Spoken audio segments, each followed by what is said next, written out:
ধারাবাহিকভাবে বৃদ্ধি পাচ্ছে। মাননীয় স্পিকার, সবার জন্য খাদ্য নিশ্চিত করা এবং নিম্ন আয়ের মানুষকে মূল্যস্ফীতির চাপ থেকে সুরক্ষা দিতে খাদ্য বান্ধব কর্মসূচির মাধ্যমে স্বল্প আয়ের 50 লক্ষ পরিবারকে বছরে কর্মাভাবকালীন 5 মাস প্রতি মাসে 30 কেজি করে চাল বিতরণ করা হচ্ছে। এছাড়া নিত্য প্রয়োজনীয় পণ্যের বাজার মূল্য স্থিতিশীল রাখতে সমগ্র বাংলাদেশে নিম্ন আয়ের প্রায় 1 কোটি পরিবারের নিকট টিসিবির ফ্যামিলি কার্ডের মাধ্যমে সুলভ মূল্যে চাল, ডাল, তেল ইত্যাদি সরবরাহ করা হচ্ছে। খাদ্যের অপচয় রোধে ও খাদ্য নিরাপত্তা নিশ্চিত করার লক্ষ্যে খাদ্য গুদামের ধারণ ক্ষমতা 21.86 লাখ মেট্রিক টনে উন্নীত করা হয়েছে এবং আগামী অর্থবছরে তা 29 লক্ষ মেট্রিক টনে উন্নীত করা হবে। সময় উপযোগী পরিকল্পনা গ্রহণ ও বাস্তবায়নের ফলে বাংলাদেশ অভ্যন্তরীণ মুক্ত জলাশয়ে মাছ উৎপাদনে তৃতীয় এবং বদ্ধ জলাশয়ে চাষকৃত মাছ উৎপাদনে 5ম স্থানে বাংলাদেশ রয়েছে। ইলিশ উৎপাদনকারী দেশসমূহের মধ্যে বাংলাদেশের অবস্থান প্রথম। জেলেদের সুরক্ষায় তাদের কর্মহীন সময়ে খাদ্য সহায়তা দেওয়া হচ্ছে।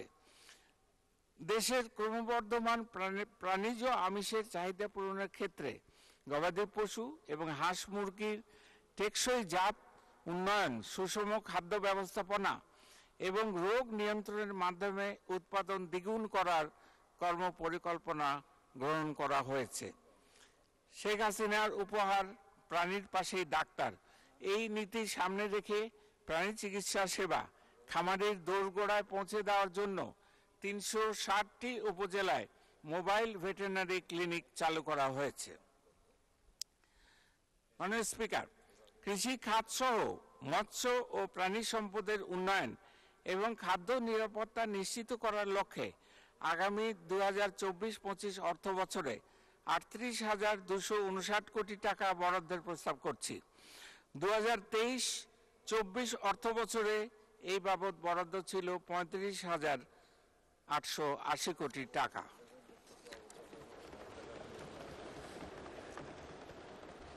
মাননীয় স্পিকার, শেখ হাসিনার মূলনীতি গ্রাম শহরের উন্নতি, এই প্রত্যয়ে আমাদের সরকার অর্থনৈতিক উন্নয়ন ও নাগরিক সুবিধাদির অন্যতম অনুষঙ্গ হিসেবে গ্রাম ও শহরে প্রয়োজনীয় অবকাঠামো তৈরি, সংস্কার ও সংরক্ষণ করছে।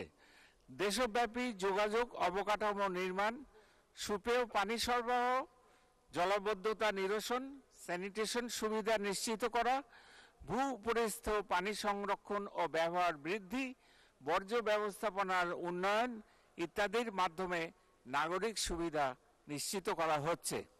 ঢাকাবাসীর দৈনিক প্রায় 265 কোটি লিটার পানির চাহিদার বিপরীতে ঢাকা ওয়াসা দৈনিক প্রায় 275 কোটি লিটার সরবরাহ করার সক্ষমতা অর্জন করেছে। এছাড়া চট্টগ্রাম, খুলনা ও রাজশাহী ওয়াসাও নগরবাসীর জন্য সুপেয় পানি সরবরাহ করছে। গ্রাম শহরের ব্যবধান হ্রাস করে দেশের সকল জনগণের জন্য সমান সুযোগ নিশ্চিত করার লক্ষ্যে আমার গ্রাম আমার শহর কর্মসূচি সহ নানাবিধ কার্যক্রম বাস্তবায়ন করা হচ্ছে।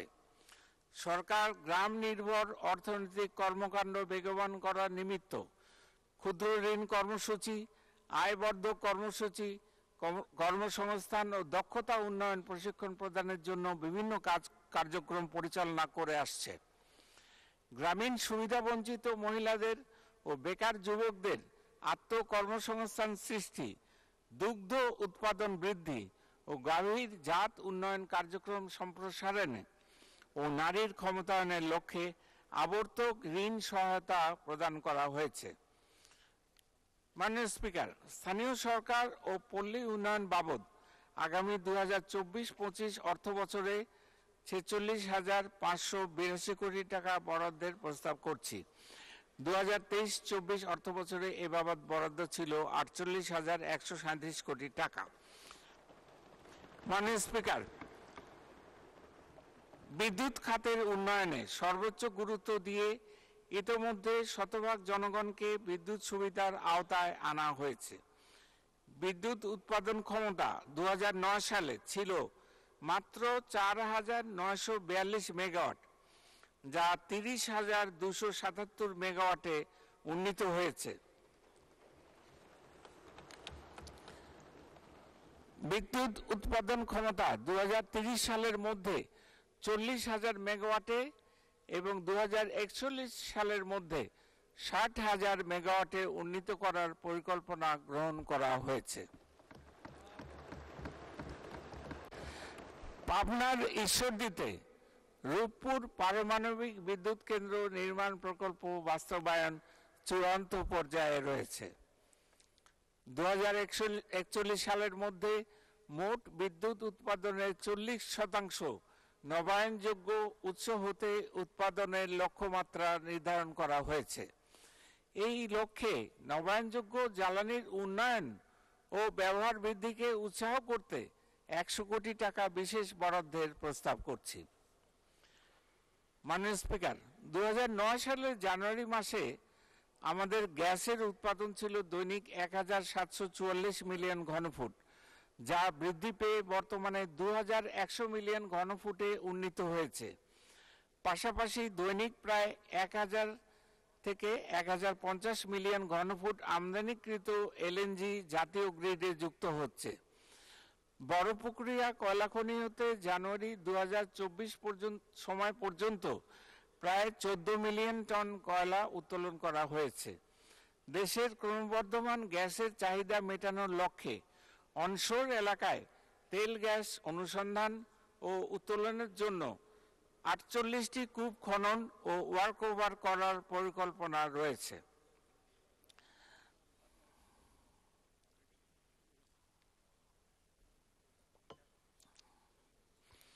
সামুদ্রিক খনিজ ও অন্যান্য সম্পদের আহরণ এবং এর সুষ্ঠু ব্যবহারের গুরুত্ব বিবেচনায় সুনীল অর্থনীতি খাতে গবেষণা ও উন্নয়ন কার্যক্রমের জন্য 100 কোটি টাকা বরাদ্দের প্রস্তাব করছি।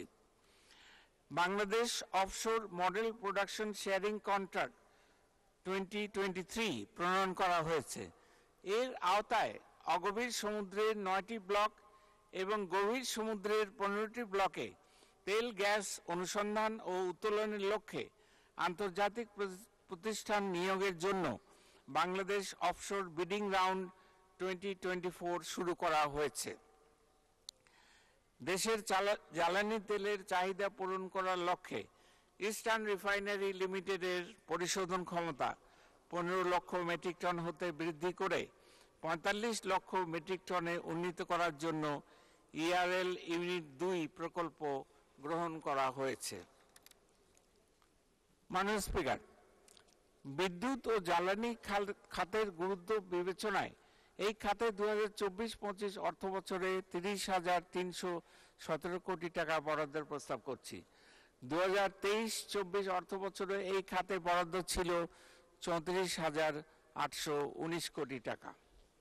মাননীয় স্পিকার, আধুনিক ও টেকসই মহাসড়ক নেটওয়ার্ক গড়ে তোলার জন্য ইতোমধ্যে বিভিন্ন মহাসড়কে 1,439টি সেতু পুনর্নির্মাণ করা হয়েছে এবং 851.62 কিলোমিটার জাতীয় মহাসড়ক প্রশস্ত করা হয়েছে। এছাড়া 2041 সাল নাগাদ 12টি এক্সপ্রেসওয়ে এবং 10টি এলিভেটেড এক্সপ্রেসওয়ে নির্মাণের পরিকল্পনা রয়েছে। ঢাকা মহানগরী ও তৎসংলগ্ন পার্শ্ববর্তী এলাকার যানজট নিরসনে ও পরিবেশ উন্নয়নে 6টি মেট্রো রেলের সমন্বয়ে একটি শক্তিশালী নেটওয়ার্ক গড়ে তোলা হচ্ছে।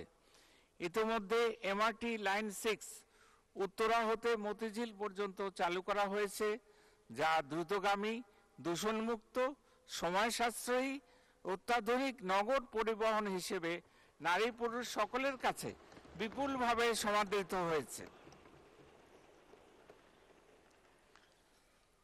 পদ্মা সেতুর মাধ্যমে দক্ষিণ পশ্চিমাঞ্চলের সঙ্গে দেশের অন্যান্য অঞ্চল, বিশেষ করে উত্তর মধ্যাঞ্চলের সংযোগ সৃষ্টি হওয়ায় দক্ষিণাঞ্চলে ব্যাপক কর্মচাঞ্চল্য সৃষ্টি হয়েছে। এছাড়া চট্টগ্রাম শহরে কর্ণফুলী নদীর তলদেশে নির্মিত বঙ্গবন্ধু শেখ মুজিবুর রহমান টানেল যান চলাচলের জন্য উন্মুক্ত করে দেওয়া হয়েছে। ঢাকা শহরের যানজট নিরসনের লক্ষ্যে একাধিক এলিভেটেড এক্সপ্রেসওয়ে নির্মাণ কাজ চলমান রয়েছে।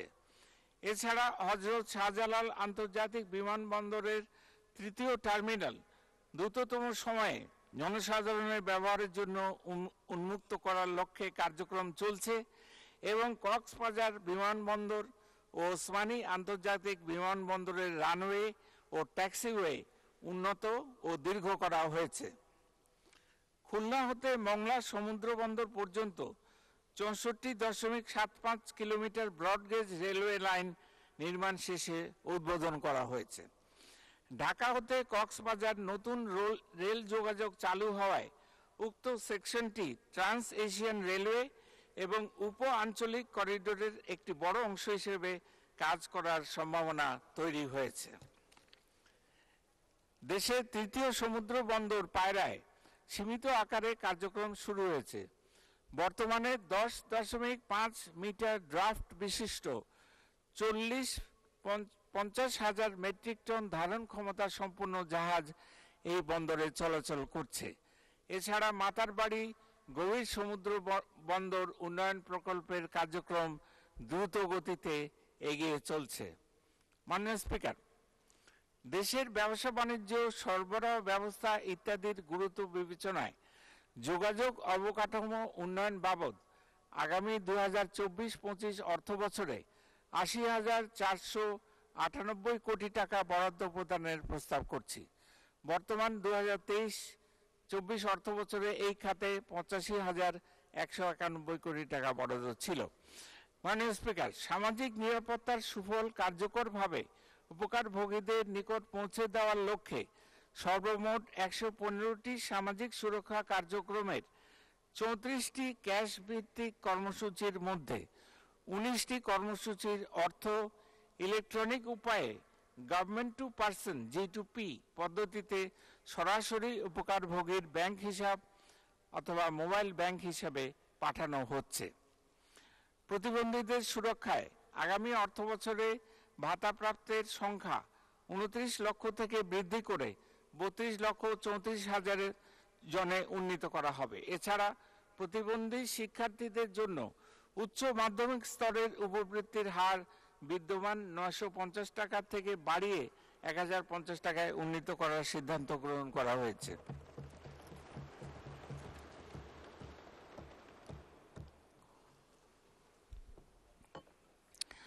মা ও শিশু সহায়তা কার্যক্রমের আওতা আরও বিস্তৃত করার লক্ষ্যে আগামী অর্থবছরে উপকারভোগীর সংখ্যা 15,04,800 জন হতে 16,55,280 জনে উন্নীতকরণের সিদ্ধান্ত গ্রহণ করা হয়েছে। আগামী অর্থবছরে বয়স্ক ভাতাভোগীর সংখ্যা 2 লক্ষ বৃদ্ধি করে 60,01,000 জনে উন্নীত করা হবে এবং এ বাবদ 4,351 কোটি টাকা বরাদ্দ দেওয়ার সিদ্ধান্ত নেওয়া হয়েছে।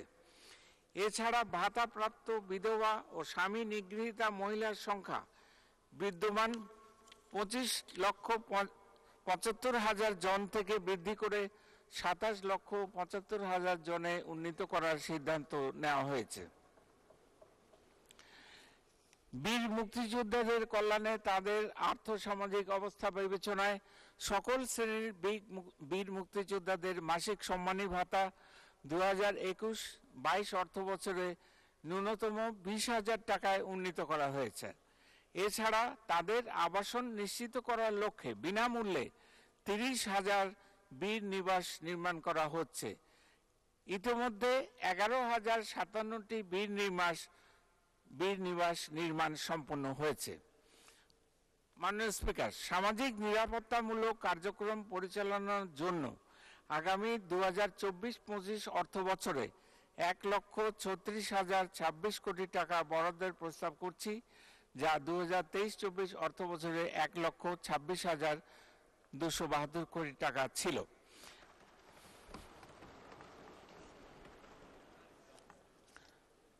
মাননীয় স্পিকার, টেকসই অর্থনীতি গড়ে তুলতে শিল্প পণ্যের বৈচিত্র্য বৃদ্ধির উদ্যোগ নেওয়া হয়েছে। বেসরকারি খাতকে গতিশীল করতে উৎপাদন প্রযুক্তি এবং পণ্যের গুণগত মান উন্নয়ন, নতুন পণ্য উদ্ভাবন, আন্তর্জাতিক সহযোগিতা বৃদ্ধি এবং প্রযুক্তির উৎকর্ষ সাধনের লক্ষ্যে আমরা কাজ করছি এবং বেসরকারি খাতের শিল্প উদ্যোগকে প্রয়োজনীয় সহায়তা প্রদান করছি। ইউরিয়া সারের ক্ষেত্রে আমদানি নির্ভরতা কমানোর লক্ষ্যে শাহজালাল ফার্টিলাইজার কারখানা এবং ঘোড়াশাল পলাশ ইউরিয়া সার কারখানা চালু করা হয়েছে। কুটির, ক্ষুদ্র, ছোট ও মাঝারি শিল্পের উন্নয়নে সরকার সহজ শর্তে ঋণ প্রদান, পুনঃ অর্থায়ন, অবকাঠামো উন্নয়ন ও বিনামূল্যে প্রশিক্ষণ প্রদান করছে।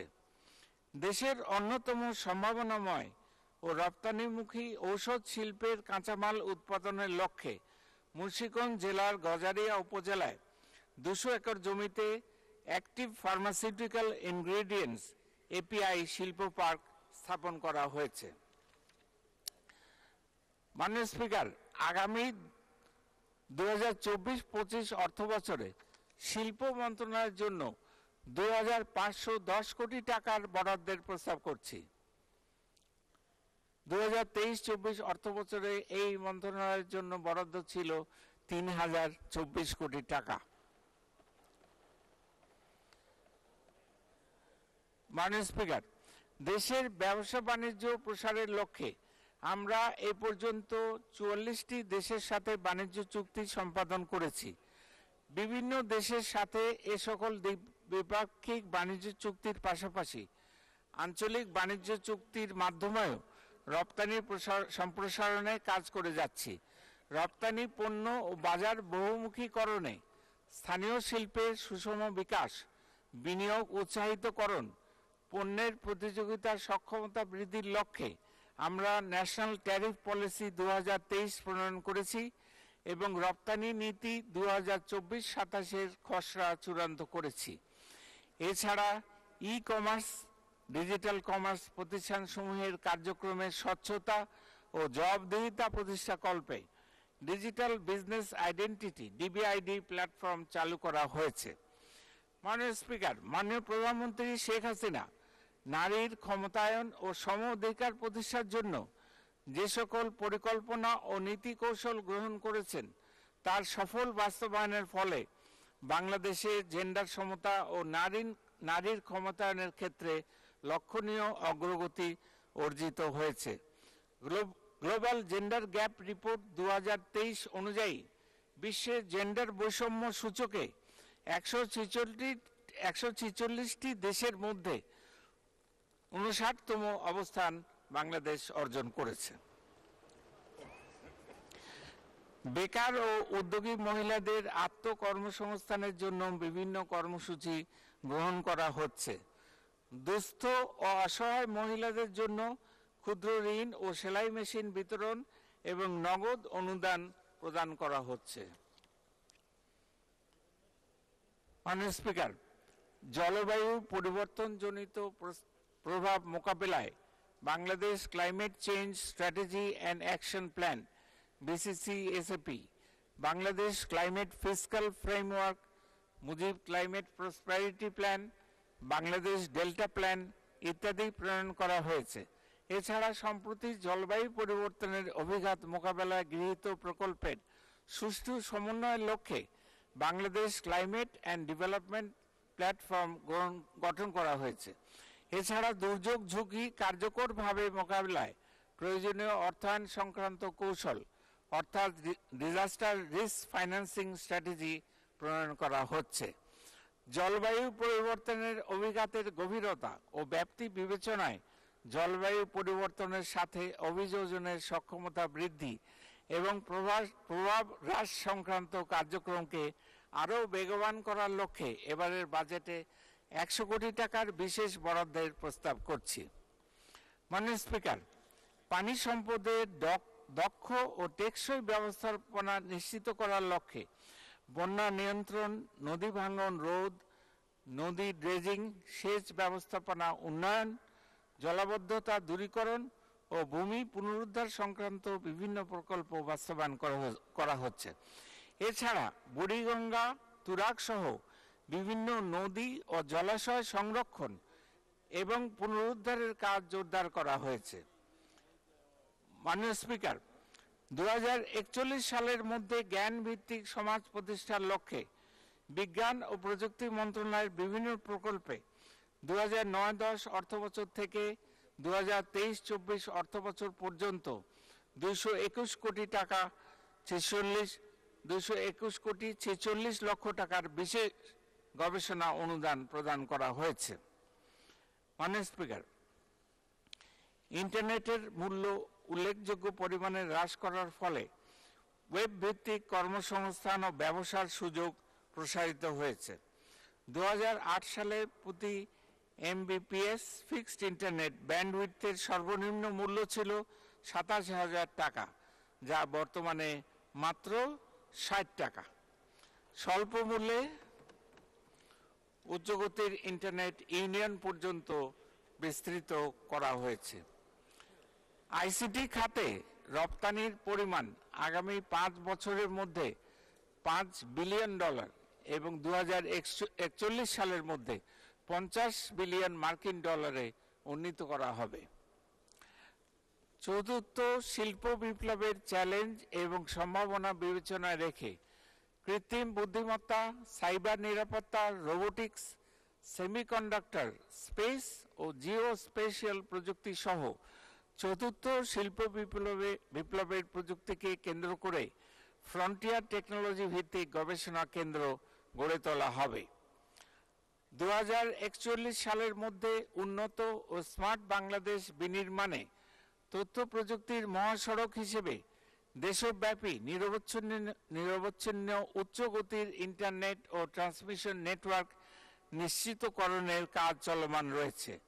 এই লক্ষ্যে 5G উপযোগীকরণে বিটিসিএল এর অপটিক্যাল ফাইবার নেটওয়ার্ক উন্নয়ন প্রকল্পের মাধ্যমে নেটওয়ার্ক উন্নতকরণ ও সম্প্রসারণ করা হচ্ছে।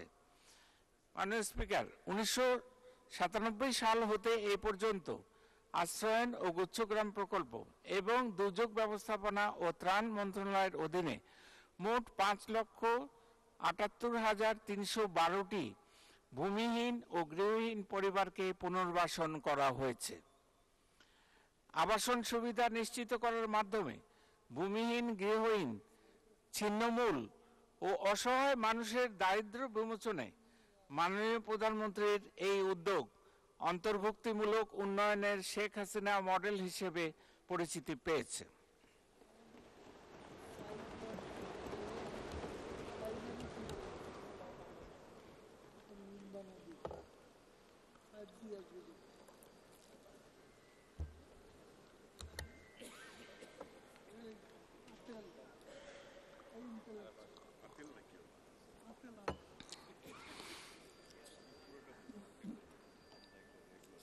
মাননীয় স্পিকার, দেশের উন্নয়নে যুব সমাজকে আরো গভীরভাবে সম্পৃক্ত করতে গত 1.5 দশকে 37,46,000 যুবককে বিভিন্ন দক্ষতা বৃদ্ধিমূলক প্রশিক্ষণ দেওয়া হয়েছে এবং 1,437,68,00,000 টাকা ঋণ বিতরণ করা হয়েছে। এছাড়া দেশজ সংস্কৃতির লালন, ধর্মীয় মূল্যবোধের সঠিক বিকাশ এবং ক্রীড়ার উন্নয়নে বিভিন্ন কার্যক্রম গ্রহণ করা হচ্ছে। মাননীয় স্পিকার, সরকারি সেবা ও তথ্য নাগরিকদের নিকট সহজলভ্যকরণ এবং সরকারি কার্যক্রমে নাগরিকদের অংশীদারিত্ব বৃদ্ধির লক্ষ্যে গৃহীত বিভিন্ন উদ্যোগকে আরও কার্যকর করার জন্য ন্যাশনাল ইন্টিগ্রিটি স্ট্র্যাটেজি এবং civil registration and vital statistics ইত্যাদি কার্যক্রম বাস্তবায়ন করা হচ্ছে। মাননীয় স্পিকার, বিভিন্ন সেক্টরে ডিজিটালাইজেশনের মাধ্যমে দুর্নীতি প্রতিরোধ ও জনগণের ভোগান্তি হ্রাসের উদ্যোগ নেওয়া হয়েছে। মাননীয় স্পিকার, 18 বছর বয়সের বেশি জনগোষ্ঠীকে একটি টেকসই ও সুসংগঠিত সামাজিক নিরাপত্তা কাঠামোর আওতায় আনার লক্ষ্যে মাননীয় প্রধানমন্ত্রী গত 17 আগস্ট 2023 তারিখে সম্পূর্ণ অনলাইন ভিত্তিক সর্বজনীন পেনশন কার্যক্রমের উদ্বোধন করেছেন। বর্তমানে এই কার্যক্রমে ব্যাপক সাড়া পাওয়া যাচ্ছে। পেনশন সুবিধা পান এমন সকল সরকারি প্রতিষ্ঠানের নতুন নিয়োগপ্রাপ্তদের আমরা সর্বজনীন পেনশন ব্যবস্থার আওতায় নিয়ে আসব। স্বায়ত্তশাসিত ও রাষ্ট্রায়ত্ত প্রতিষ্ঠানের নতুন নিয়োগপ্রাপ্তদের ইতিমধ্যে এই ব্যবস্থার আওতাভুক্ত করা হয়েছে। 1 জুলাই 2025 হতে অন্যান্য সরকারি প্রতিষ্ঠানের নতুন নিয়োগপ্রাপ্তদের জন্য আমরা এই ব্যবস্থা চালু করব। মাননীয় স্পিকার, দেশি বিনিয়োগ ও এফডিআই বৃদ্ধির লক্ষ্যে আমাদের সরকার বিশেষ মনোযোগ দিচ্ছে। সেই লক্ষ্যে বেসরকারি খাত উন্নয়ন সহ বিনিয়োগ প্রক্রিয়া সহজতর করার উদ্দেশ্যে নানাবিধ পদক্ষেপ গ্রহণ করা হচ্ছে। ইতিমধ্যে অনলাইন ভিত্তিক ওয়ান স্টপ সার্ভিস পোর্টালের কার্যক্রম চালু করা হয়েছে। উক্ত ওয়ান স্টপ সার্ভিস পোর্টালের মাধ্যমে 38টি প্রতিষ্ঠানের 115টি সেবা প্রদান করা হচ্ছে। 100টি অর্থনৈতিক অঞ্চল প্রতিষ্ঠার লক্ষ্যমাত্রার বিপরীতে 29টি অর্থনৈতিক অঞ্চল প্রতিষ্ঠার কার্যক্রম চলমান রয়েছে। চট্টগ্রামের মিরসরাই, সীতাকুণ্ড এবং ফেনীর সোনাগাজী উপজেলার প্রায় 33,000 একর জমিতে বঙ্গবন্ধু শেখ মুজিব শিল্পনগর স্থাপন করা হচ্ছে। কেন্দ্রীয় সমন্বিত আর্থিক তথ্য ব্যবস্থাপনা পদ্ধতি আইব্যাস প্লাস এর মাধ্যমে বর্তমানে বাজেট প্রণয়ন ও বাস্তবায়ন, হিসাব রক্ষণ, অনলাইনে bill submission, electronic fund transfer EFT পদ্ধতিতে পরিশোধ ইত্যাদি কার্যক্রম সম্পন্ন করা হচ্ছে। দেশীয় চাহিদার সাথে সঙ্গতি রেখে উক্ত ডিজিটাল প্ল্যাটফর্মের পরিধি ও সক্ষমতা ক্রমান্বয়ে বৃদ্ধি করা হচ্ছে। সকল অবসরভোগী সরকারি কর্মচারী ইএফটির মাধ্যমে মাসের শুরুতেই পেনশন পাচ্ছেন।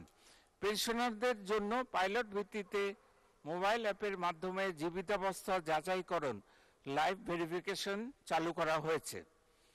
মাননীয় স্পিকার, বর্তমানে সকল বাণিজ্যিক ব্যাংকে চালান পদ্ধতির সাথে সংযুক্ত করা হয়েছে। এই পদ্ধতি ব্যবহারের ফলে 61টি বাণিজ্যিক ব্যাংকের সকল শাখায় এবং internet banking, debit credit card, mobile financial service ব্যবহার করে যে কোনো স্থান হতে অনলাইনে তাৎক্ষণিক বা রিয়েল টাইম ভিত্তিতে রাজস্ব অথবা ফি জমা করা যাচ্ছে।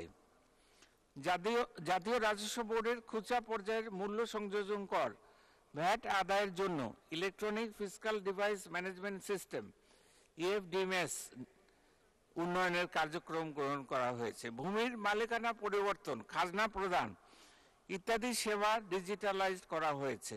বর্তমানে পৃথিবীর যে কোনো প্রান্ত থেকে যে কোনো সময় ভূমির মালিকগণ অনলাইনে ভূমি উন্নয়ন কর পরিশোধ করে তাৎক্ষণিকভাবে কিউআর কোড সমৃদ্ধ দাখিলা পাচ্ছেন। ভার্চুয়াল রেকর্ড রুম ব্যবহার করে এখন বিনামূল্যে সকল নাগরিক যে কোনো সময় যে কোনো স্থান হতে জমির রেকর্ডের তথ্য দেখতে পাচ্ছেন। মাননীয় স্পিকার, আর্থিক খাতকে আরো গভীরভাবে দেশের তৃণমূলের সাথে সম্পৃক্ত করতে মোবাইল ফিনান্সিয়াল সার্ভিস এমএফএস ও আধুনিক পেমেন্ট সিস্টেমের প্রসার ঘটানো হচ্ছে। আর্থিক ব্যবস্থার সম্ভাব্য ঝুঁকি ও দুর্বলতা চিহ্নিত করার জন্য ফিনান্সিয়াল প্রজেকশন মডেল এফপিএম বাস্তবায়ন করা হয়েছে। ব্যাংকিং খাতে শৃঙ্খলা ও সুশাসন প্রতিষ্ঠার লক্ষ্যে ব্যাংক কোম্পানি সংশোধন আইন 2023 মহান জাতীয় সংসদে অনুমোদিত হয়েছে। ব্যাংক আমানত বীমা আইন 2000 সংশোধন পূর্বক আমানত সুরক্ষা আইন 2023 প্রণীত হয়েছে। জলবায়ু পরিবর্তনের অভিঘাত মোকাবেলায় গৃহীত কার্যক্রম, দেশীয় আর্থিক খাত থেকে অর্থায়নের লক্ষ্যে গ্রিন বন্ড সংক্রান্ত নীতিমালা হালনাগাদ করার উদ্যোগ নেওয়া হয়েছে।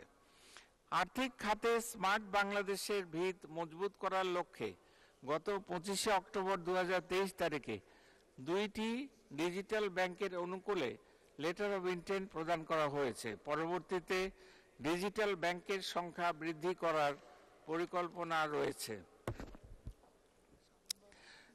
মাননীয় স্পিকার, আপনি জানেন মূল্য সংযোজন কর একটি পরোক্ষ ও বিজ্ঞানসম্মত আধুনিক কর ব্যবস্থা।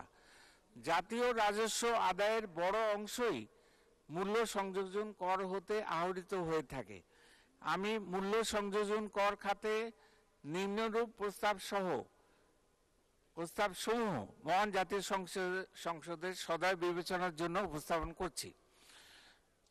মূল্য সংযোজন কর ও সম্পূরক শুল্ক আইন 2012 ও মূল্য সংযোজন কর ও সম্পূরক শুল্ক বিধিমালা 2016 এর প্রায়োগিক ও পদ্ধতিগত জটিলতা নিরসন, ব্যবসা বাণিজ্য সহজীকরণ ও রাজস্ব আদায় বৃদ্ধির লক্ষ্যে